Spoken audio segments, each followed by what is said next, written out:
Assalamualaikum warahmatullahi wabarakatuh. Saya akan menjelaskan tentang teori biaya produksi. Biaya dalam pengertian produksi ialah semua beban yang harus ditanggung oleh produsen untuk menghasilkan suatu produksi. Jadi, biaya produksi adalah semua pengeluaran yang dilakukan oleh perusahaan untuk memperoleh faktor-faktor produksi dan bahan-bahan mentah yang akan digunakan untuk menciptakan barang-barang yang diproduksi perusahaan tersebut.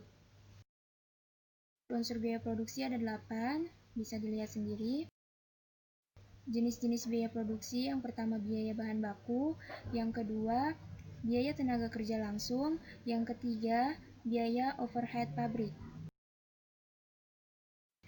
Biaya produksi yang dikeluarkan perusahaan yang pertama biaya eksplisit, yang kedua biaya implisit.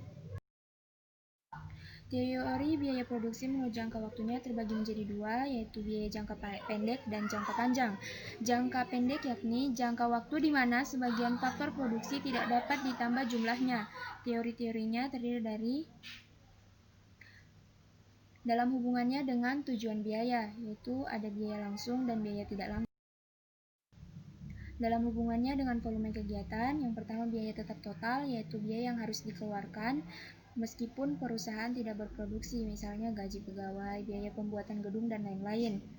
Dapat dirumuskan fixed cost sama dengan total cost dikurangi variable cost.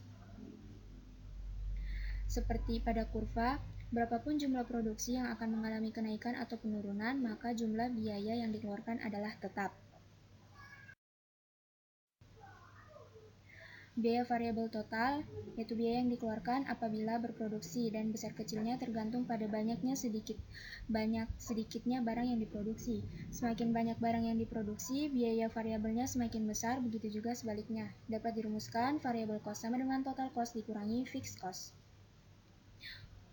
Kurvanya ini menunjukkan besarnya biaya yang berubah searah dengan berubahnya jumlah produksi. Itulah sebabnya kurva variable cost ini mengarah ke kanan atas. Biaya total, yaitu jumlah keseluruhan biaya produksi yang dikeluarkan perusahaan yang terdiri dari biaya tetap dan biaya variabel. Jadi, biaya total itu jumlah biaya tetap dan biaya variabel. Itu seperti yang dirumuskan.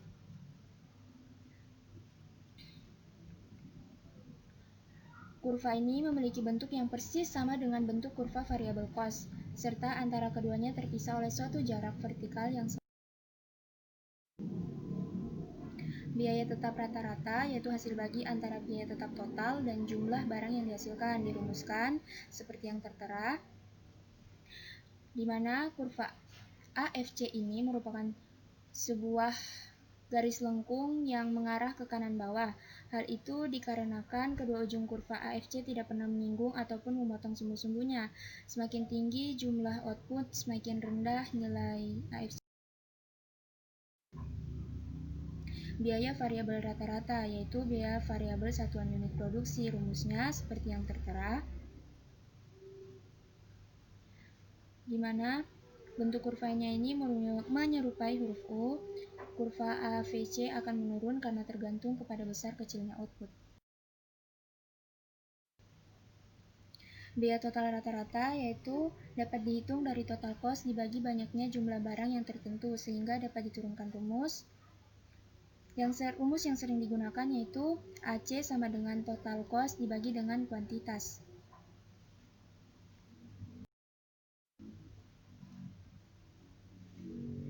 Biaya marginal, yaitu tambahan biaya yang disebabkan karena tambahan satu unit produksi.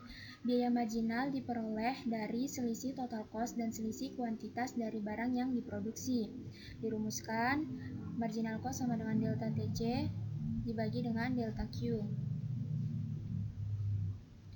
Kurva biaya marginal ini menyerupai huruf U. Titik yang dilalui oleh kurva marginal cost tidak tepat berada pada suatu tingkat output tertentu, melainkan berada di antara dua titik output. Tabel teori biaya produksi jangka pendek. Diketahui jumlah produknya seperti yang tertera pada tabel. TFC-nya nilainya semua sama karena meskipun mengalami peningkatan, jumlah biaya yang dikeluarkan akan tetap.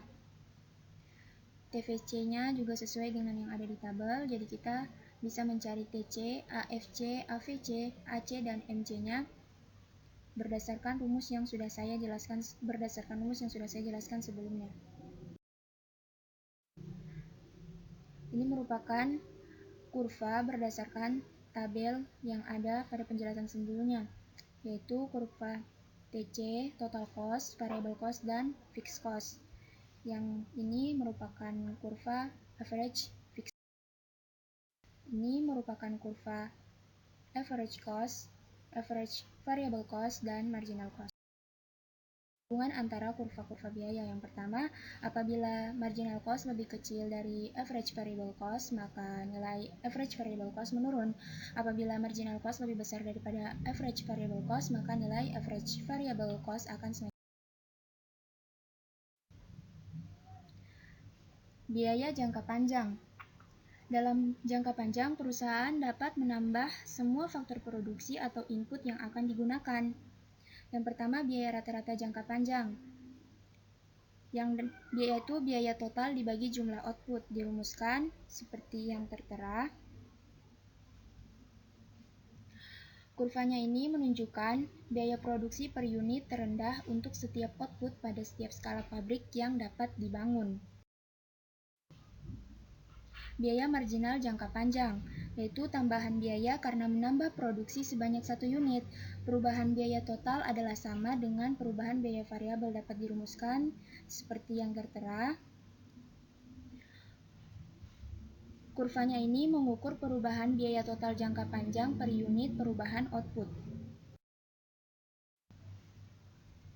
Biaya total jangka panjang, yaitu biaya yang dikeluarkan untuk memproduksi seluruh output dan semuanya bersifat variabel. Rumusnya seperti yang tertera, di mana kurva ini menunjukkan biaya total minimum guna memproduksi tiap tingkat output pada skala operasi yang diinginkan. Kurva ini juga dinyatakan oleh kurva yang menyinggung semua kurva biaya total jangka pendek. Faktor-faktor biaya produksi. Yang pertama, sumber daya alam, yaitu segala sesuatu yang dihasilkan oleh alam sehingga dapat dimanfaatkan untuk memenuhi kebutuhan. Sumber daya manusia, yakni tenaga kerja manusia. Sumber daya modal, yaitu barang atau hasil produksi yang digunakan untuk menghasilkan produk. Sumber daya pengusaha, yang biasa disebut juga kewirausahaan. Skala ekonomi dan tidak ekonomi. Skala ekonomi, kegiatan produksi jangka panjang dikatakan bersifat mencapai skala ekonomi jika pertambahan produksi menyebabkan biaya produksi rata-rata menjadi semakin rendah. Faktor penting yang menimbulkan skala ekonomi. Yang pertama, spesialisasi faktor-faktor produksi, yaitu setiap pekerja diharuskan melakukan suatu pekerjaan tertentu saja guna menambah keterampilan mereka. Kegiatan ini dapat menghasilkan produktivitas mereka bertambah tinggi dan menurunkan biaya per unit. Pengurangan harga bahan mentah dan kebutuhan produksi lain. Makin tinggi produksi, makin banyak bahan-bahan mentah dan peralatan produksi yang digunakan, sehingga menyebabkan biaya per unit akan menjadi semakin murah. Memungkinkan produk sampingan diproduksi. Jika perusahaan memiliki barang residu yang cukup banyak, barang residu ini dapat diproses menjadi barang yang diproduksi secara sampingan. Kegiatan ini akan menurunkan biaya per unit. Mendorong perkembangan usaha lain. Jika suatu perusahaan telah menjadi sangat besar, timbul permintaan yang cukup ekonomis untuk mengembangkan kegiatan di bidang usaha lain yang menghasilkan barang atau fasilitas yang dibutuhkan perusahaan besar. Skala tidak ekonomi ini disebabkan oleh organisasi perusahaan yang sudah besar, sehingga menimbulkan kerumitan di dalam mengatur dan memimpinnya. Kegiatan ini menyebabkan berkurangnya efisiensi kegiatan perusahaan dan menyebabkan biaya produksi rata-rata semakin tinggi. Terima kasih. Wassalamualaikum warahmatullahi wabarakatuh.